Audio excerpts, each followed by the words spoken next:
Salad or Dolly, threw a great party. We all drank Bacardi, it got kinda gnarly. We're light as a feather, we're tougher than leather. Together we're weirder together. Weirder Together podcast. Hi, Penley. Hello, Ione Sky. It's good to see you again. Good to see you again. You've been on the road. I've been away for 4 days through the heartland of New South Wales. Gone inside, in this way. I went west. I went to Gunnedah. I went to Dubbo. I went to Bathurst, and I went to Orange. And these are dry, flat, and cold parts of Australia right now. It's winter has hit, and they've gotten cold. But it's summer. Well, we're coming out of summer. But not into winter. Well, into fall, into That's autumn. right. Fall. Yeah. Okay. I don't know. I'm like, the seasons can't be that different. No, the seasons don't work summer, backwards. winter. But it was amazing. It was just incredible. These are not parts of Australia that they're certainly not tourist staples. I mean, Bathurst, there's car racing, and there was a picture of a car right above my bed, which I found charming. Yes. But yeah, it was just incredible. I was like workshopping a new song that me and Alex the astronaut wrote and trying to get that together for the album. And it just I was saying good. some of your tours, you approach like a comedian trying to work out some material, and it's cool. It's old fashioned. That's the way it used to be. It used to be that you couldn't do any tricks in the studio. You basically just had to record yourself playing. So you had to know how to play. I mean, that's how the Beach Boys were. It was like Johnny Cash. Oh, yeah. Johnny Cash, for sure. Just played those songs. I learned that from the movie. From Walk the Line? Joaquin Phoenix and Reese Witherspoon. You know, I was hanging out with Joaquin when he was about to make that, and he was like, would you want to be one of the guys in the band? Why didn't you? No. Then he was like, we were sitting in, and then we both were like, I don't have the right look. There was no like Jewish looking guys in the band. You could pull it together. I don't think so. With your blondish. Nah, there was no one with even a vague Ashkenazi representation was in Johnny Cash's band in the 1960s. I think you could play like a hick. Okay. Yeah. Thank you. I mean, can I say hick? You can. Okay, thank you. Yeah. So what were you up to while I was out on the road? I wasn't racing around the desert, but I was with my friend who has raced around the desert. My friend is in from New York. I say that because she once did some charity event in the desert. But I'm kind of like hit or miss with people. Like I have. So the humans, you struggle with the humans. I struggle with a lot of humans. Like I like the ones I like, and other ones I decide are draining or this or that. Cut to, I didn't think Martine would be draining, but you know me, I have to be in the mood to be with someone 24/7, and we have had the best time. Now, you as a transplant in Australia, surely there's like a next level type experience when you're playing host. You're showing off a city, an adopted city. I mean, what is that like? I have to thank Sydney because it's like a cornucopia. The spoils, there's too many spoils. Shout out Sydney. I have to thank Sydney because it's like a cornucopia. It's just like never ending. You walk 2 feet in this direction, you bump into something cool. In this direction, there's too many interesting beaches to show somebody, too many good spots, neighborhoods, restaurants. So that's the thing. It's like you just have to realize you're not going to be able to show it off completely. But so there's the pressure of like you want to select the right experience, but also is there a little bit of like, oh my gosh, this is where I've chosen to live and this is my New York friend. I'd better like, is it going to reflect on you, right? Well, I was, me, overly concerned with the guest bedroom being good, but I remembered that Martine has a nice life, but she also doesn't mind camping and this and that. And so the room has for sure been fine for her and she loves it. And so, yeah, it's nice to stay with someone too, because she's getting a taste. We went to a 50th birthday party, but we showed up right before all the speeches. What an amazing thing, showing up to, this is for Martine, to a group of people she's never met and listening to their most intimate remembrances from on the part of family and friends.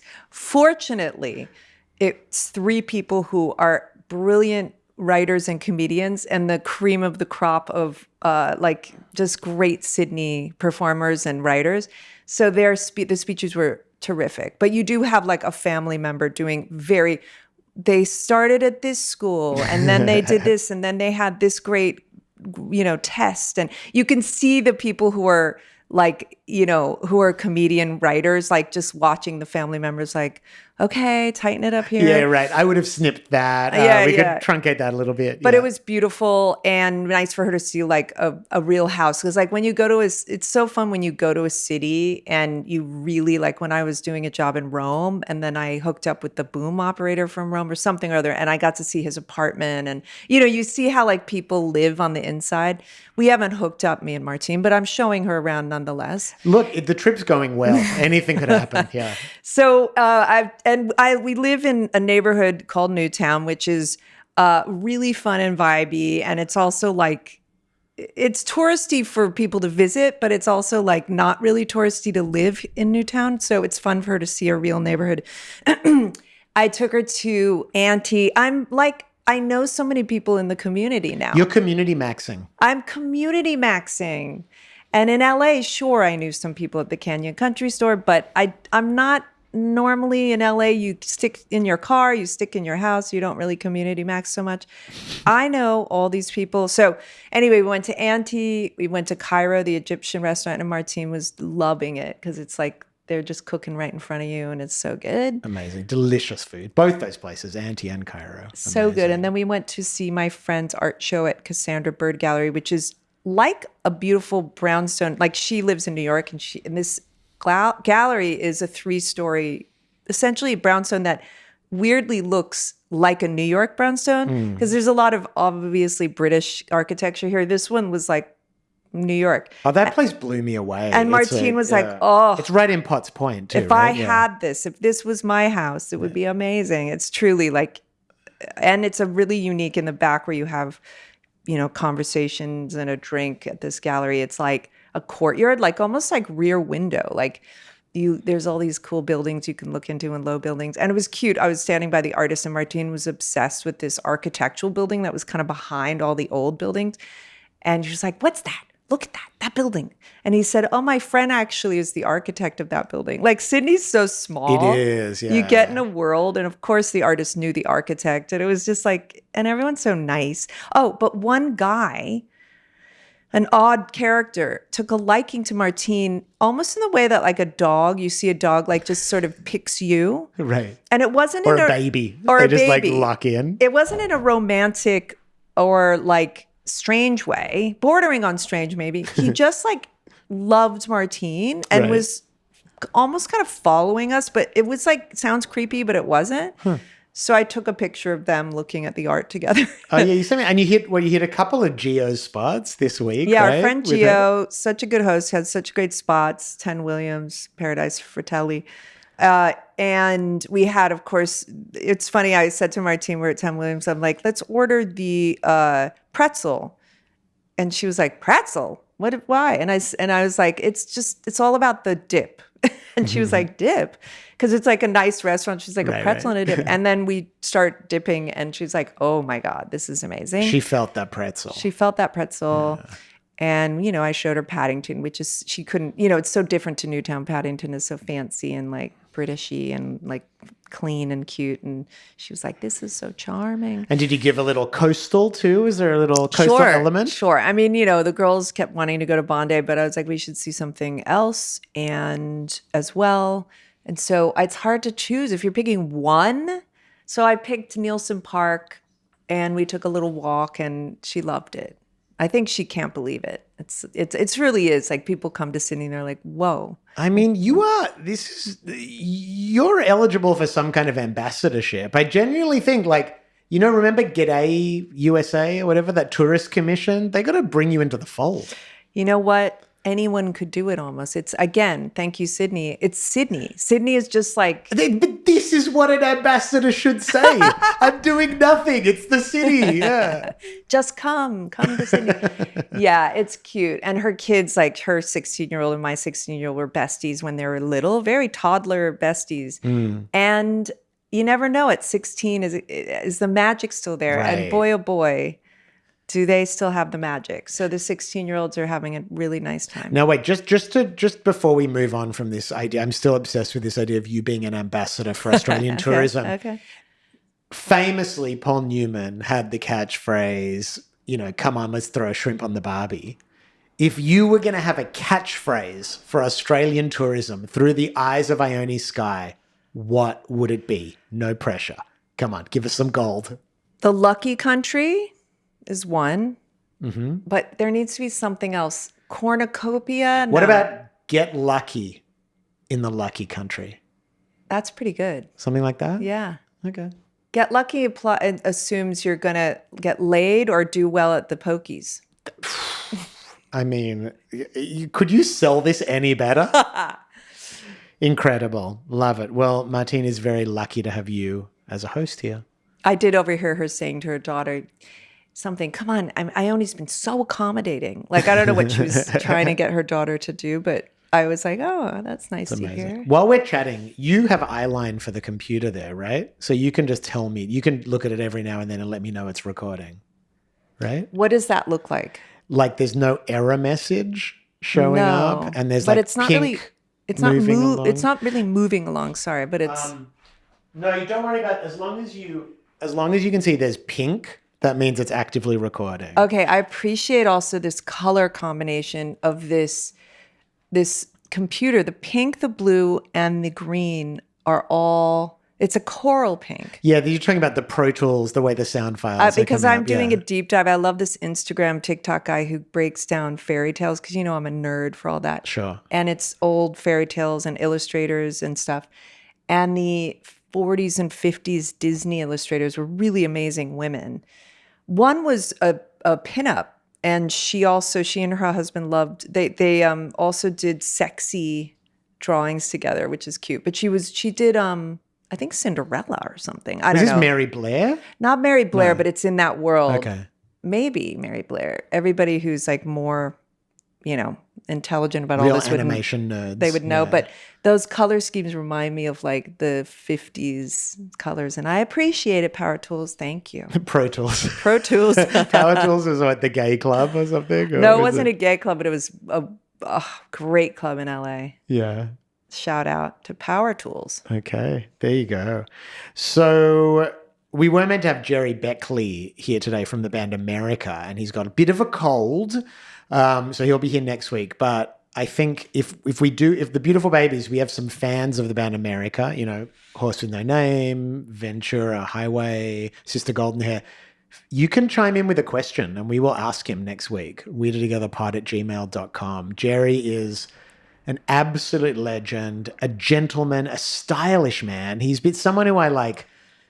I think I like aspired. When I met him, I was in my early 20s and I was just like a, not a dirty musician, but I was just like very casual, highly casual gentleman. And I saw this man live, an older musician. I was like, this is the way you live. This is how you age as a musician. And so he's always been aspirational for me. Jerry Beckley, I wouldn't say he had a glow up as he grew up, because he's always been a very handsome fella, but he was not nerdy in those album shots, but he had like glasses and it wasn't nerdy, but he's definitely like, he's always been stylish. But he's aged very well. He's hasn't he? aged like. I mean, that's the dream, isn't now it? he's For like men, a it's like, yeah. gray fox, hot gray fox. And so that's the dream, and fit and everything. Yeah. So anyway, if you have any questions about his fitness He's married routine, his to a style, very yeah. beautiful Sally, Australian, yeah. very beautiful Australian. Anyway, so he's going to be on next week, so that's going to be fun. Yeah. I want to know what you know about what happened with Chapel Roan this week.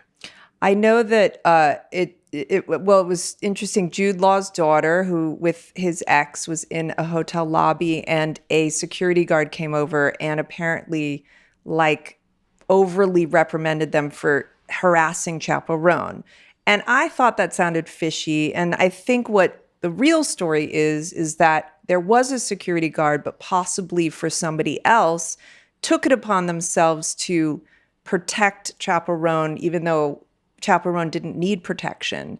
And I believe the little girl was I don't even know what she was doing at the most, asking for a picture. I don't even think she was doing She that. didn't even get to that. And I think the thing blew up because the dad went on social media and basically chastised Chapel Roan for this thing, and it went really Jude Law. viral. No, that's her stepdad, I should say. Her sorry. stepdad. Oh, who's okay. like Because Jude Law. Yeah. Not Jude Law. I think he made a comment Yeah. eventually. But yeah. I but think Chapel Roan. Yeah, I don't think it was her. I think she famously doesn't love the attention, but I don't think she was saying to a security guard, "Go get that little girl." No, absolutely not. And friend of the pod, Lauren Meisner from Centennial World, did a great pod this week on Infinite Scroll, and it was a piece on accountability. And she used this Chapel Roan example of how Chapel needing to come on, defend herself, and everyone saying, well, is she accountable enough? And is she taking responsibility? And it was, Lauren raised all these questions about what do we want from people? Like, we're living in this weird internet culture of like shaming people and asking for penance and accountability. And there's an idea I hadn't heard before. She said, basically what we've done is we've recreated the carceral system on the internet. So we've now got this like society that's self-enforced, that much like the prison culture, it's a rotating door. People offend you, you bring them in, you shame them, you send them out again. There's no real change or rehabilitation. And I just thought that was a very interesting idea, that given the chance to create our own sort of utopian world online, which is theoretically what we had the chance to do, we've just like recreated some of the worst aspects of our capitalist culture that wasn't working very well anyway. So I don't know. Have you ever been shamed for anything online? I was lucky to be kind of pre-internet, but a little bit like me and my mom, it's sort of, they put it on the girl, like, how could you have dated an older man, Anthony Kiedis? What was going on in your head, type of thing. So a little bit of that. It's funny how they like to lump in the woman in the situation somehow a little bit, but no, not really. I don't think I've ever been shamed. I mean, I've done not bad performances, but I've had bad reviews. Like one play, I was sort of miscast, but I agreed with them. It wasn't a shame thing. You haven't been shamed for online behavior though. No. Have you shamed others for online behavior? I mean, I don't think so. But Michael Rappaport, he loved to say shame. Like in Game of Thrones, there's a famous scene where they're shaming someone and they're walking down in the middle of the crowd of people in the town, and they say, shame. And Michael Rappaport then, I believe, was shamed by the producers of The Traders, who kept showing him close-ups of him shoveling food into his mouth. I know. They did 2 to 3 shots of Michael Rappaport with a plate up to his lips, using the fork to lip level push it into his mouth.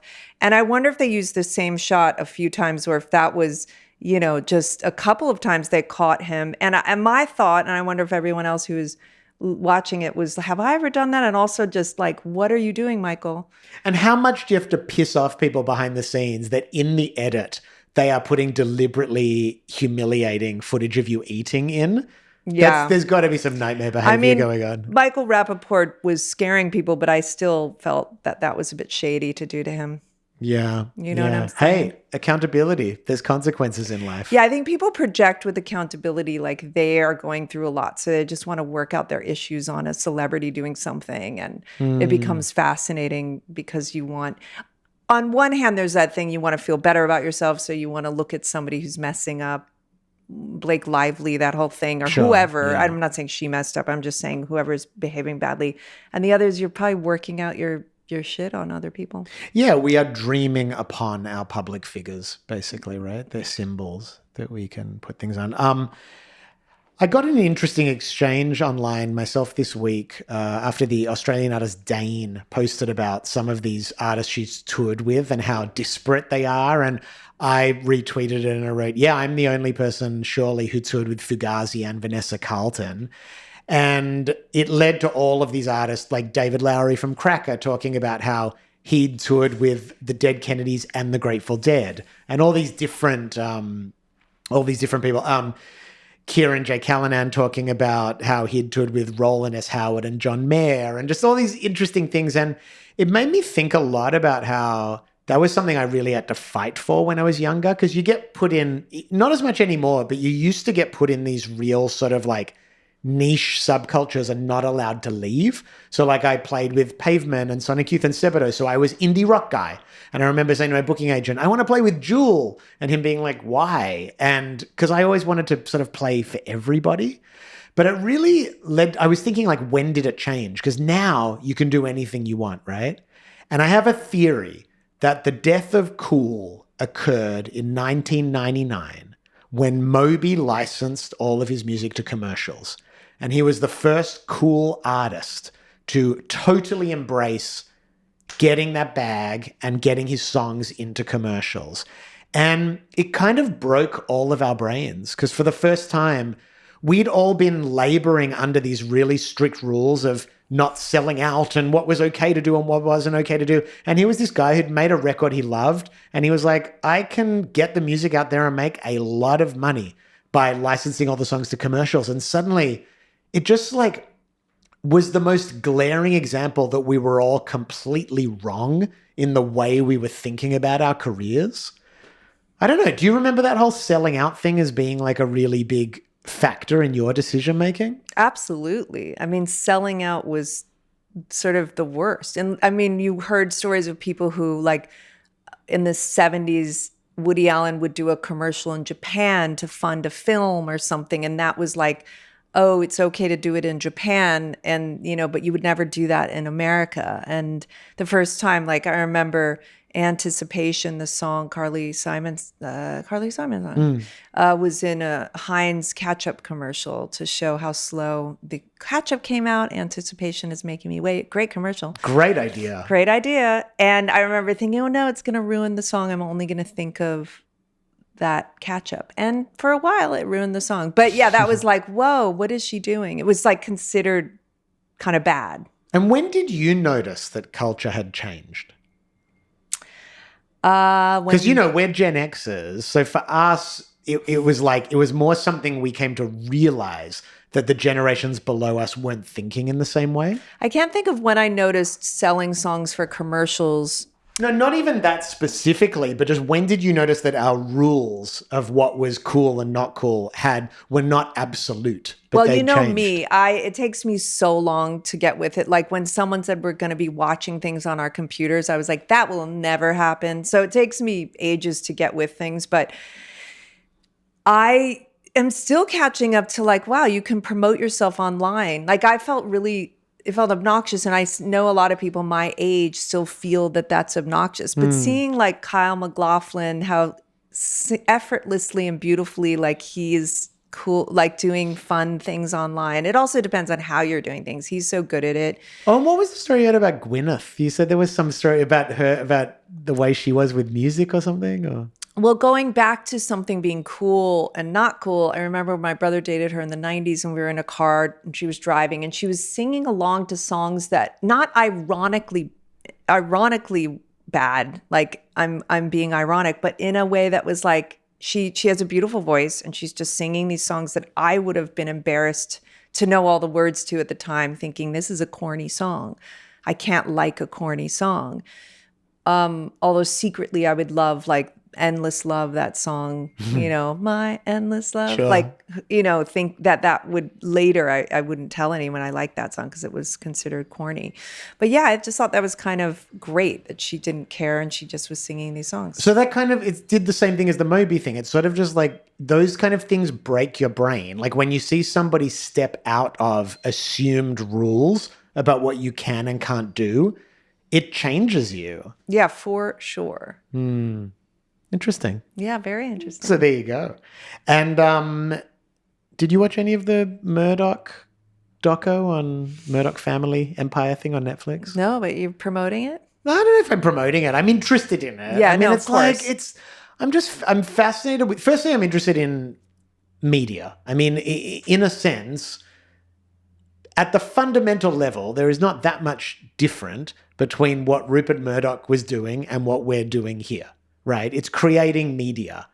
But I suppose our attitude to it, and we're working on such a micro level, but our attitude to it is that it's kind of ethics first and then success second. Whereas he was so profoundly ambitious and willing to activate and pander to the worst impulses in humanity and in his readers. They talked about how his core audience were British people that would shame women for being sexual, but also wanted to see women in their bikinis on page 3. But wait, what was his stance? His stance was creating media for the everyman. So you're saying he would show both because he knew that it appealed to everybody to have either the girls in the bikinis or people shaming. Yeah, an example would be like claiming to be pro-democracy, but also just putting out blatant disinformation about Dominion voting machines. So you're saying he had programs that did both? No. He was talking about his core audience were people that were hypocrites. Okay, which is normal, regular people. We are hypocritical, and he had no ethical issue with pandering to that awful impulse in us to, that we kind of want to see people suffer. We have very base impulses as a society for the most part. So you're turned on by women, but also you might be Catholic, so you also have the shame. Yes, you might decry the direction society's going in with women being empowered and everything, and say we need to get back to old-fashioned values, but you're also like basically putting light pornography in the newspapers, like amping up that side of things. Yeah. So it's really like that he basically has used the media to stoke civil unrest and sell advertising space, which is just like awful. Awful. But apparently one of his children is the daughter is not so bad. Yeah. There's a real divide in the kids, I guess. There was like James, Prue, and is the other one Liz? And it was them against Rupert and Lachlan. Yeah. Anyway, it's super interesting. I'd like to see it. I've seen a documentary, another one, and I know about them, but I probably would like to see this one because it sounds like it's a good one. I mean, a well-made documentary. Yeah, it's just a lot about I think it's the woman Liz who made that show Dead to Me with Christine Applegate. Do you remember that? I think she directed this. Oh, interesting. Yeah. So anyway, Can I ask you a question? Please. So I was listening to the Daily about YouTube. There was an interview with one of the CEOs, and there's a lot about, is this bad, like Facebook and Instagram, YouTube, are they bad for mental health, and are they just showing like stuff that's whatever, I'm going to use the word not heartfelt or not intelligent, like sensational. Exactly. Which we know, of course, there's everything's on YouTube, from Miss Rachel and funny people and probably like warm-hearted stories. Who knows? But that's a little different. Rupert Murdoch and certain people are like they're consciously planning what to put on. It's not that different. But whereas YouTube is open for anybody. No, YouTube's open, but the algorithm favors things that are going to get a strong reaction. And so does Meta. Like all these platforms, they don't need to. That's really maybe the they difference. could do warnings. Have they talked about that? Because clearly for someone like Miss Rachel, who I think is nice, right? Yeah. They wouldn't be like mental health warning. But maybe for a lot of things, I mean, some people say, I even podcasts I hear like this has references of suicide or rape or whatever. If you're listening to a murder podcast, they'll say before. Right, but coming back to accountability, like if you look at cigarette companies, it was a battle to get them to put warnings on. Why? Because obviously it was going to drive down their profits. Because there are going to be certain people who see that warning and go, actually I'm having second thoughts. So you understand from a capitalist perspective why these companies do not want that. Sure. They actually want to hook you in deeper and deeper. No, I know. And they don't want you to be thinking about that. So you're saying it's still because they push an algorithm, that's also kind of organizing it, not just saying this is an open platform. Yeah, media's changed. Like the era of Rupert Murdoch was about the creation of content. the era that we're in now, the real media moguls are the creators of algorithms. And you can say that if somebody is like, at some point I was thinking, well, if parents are parenting properly, if people are taking care of themselves mentally, they're not going to have rules in their house, or they're not going to expose themselves. But that's almost ableist in a weird way, because a lot of people can't watch their children all the time. And of course we know kids are watching whatever they want anyway. And a lot of the times you don't know what your mental health, people aren't aware of, oh, is this making me feel bad? Is this making me feel good? You don't know. So I would say it's on the person to have their own accountability in what they watch. But also it's like, is it? Not everyone is like good at judging that or can watch, their teenage daughter or whatever. Well, even the premise that what is in your house is under your control is only like that because there are laws protecting that. You know what I mean? Like there's a law that no one can enter your house and beat you up or kill you or steal your things. Isn't that interesting? There are laws that protect our own individual power. And I do think that one of the issues with a lot of these platforms is they have intervened and they've superseded a lot of parental rights, in the sense that like parents are not able to uphold their own rules because they're being undermined by these platforms. Yeah, for sure. Yeah. And I also think with a lot of these things like freedom of speech, there's just not two sides, but several sides of thinking. Like when Nancy Reagan was like, say no to drugs, or was doing a lot of like, we can't have swear words on songs. Then you think, well, we want more freedoms and it's more nuanced than that. But then there's certain things that I would say, no, I would not want that on there. There's like lines that are drawn. You're 100% right. And that is one of the reasons we shouldn't be too quick to celebrate some of these negotiations that go on between the government and tech companies. Like there's agendas on both sides. Sure. You know what I mean? Yeah. And like, because I mean, just so the beautiful babies know, like I don't believe in you can just say no to drugs. I feel like harm reduction is more reasonable than you can just no. No, that's right. That's right. Then you've got, I don't even want to say the word. Okay. Soaking. Oh my God. Wait, what's that? No, I just mean when you have rules, then all of a sudden people find their ways around in very weird ways. Oh my God. Who knows? Maybe that's fun. Who knows? I don't even know what that is. I don't know what it is, but we could. Maybe we explore that give in it a 27. whirl. I don't when know. We've been together 20 years, we're going to get into soaking. I don't know what that is. I know I do it with my clothing sometimes. So there you go. I think that's exactly what it's referring to. I'm innocent. Okay, beautiful babies. Thank you for joining us on Weirder Together. What a weird note to end on. Feel free to shoot us questions for Jerry Beckley, weirdertogetherpod@gmail.com. School holidays coming up. No more packed lunches. No more pencils, no more books, no more teachers' dirty looks. Thank you for joining us. Thanks. And we'll be with you again soon. Thanks. Together we're weirder together.